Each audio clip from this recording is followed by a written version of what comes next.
pong buto na to, buto po ng mangga, galing pa po yan ng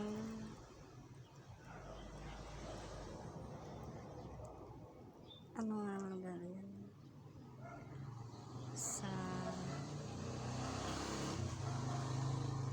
ano ba yun? Kalimutan ko na. Basta galing ng Ilocano. Ano nga yun? Kalimutan ko. Taga doon kasi yung kaibigan ko po. Taga doon po sa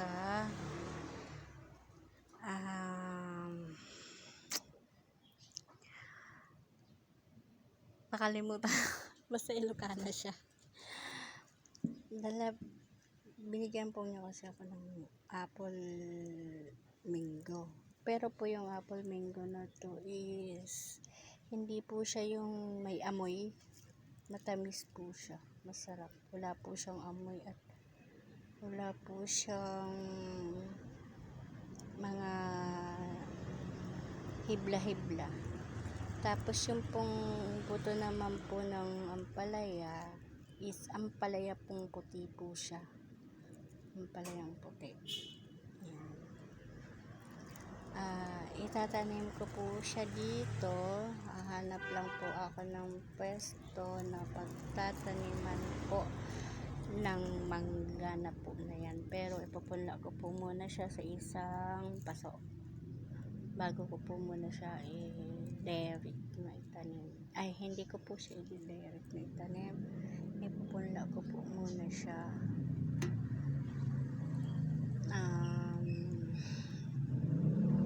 Yun naman pong buto na pampa ng ampalaya,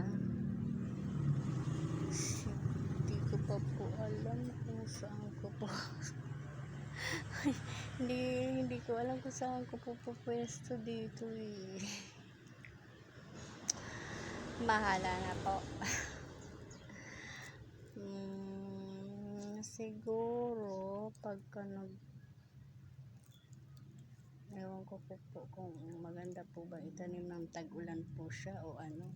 Basta kayo na po ang nagsabi po sa akin kapag po napanood niyo po ang video ko na po ito, Kuya Pan.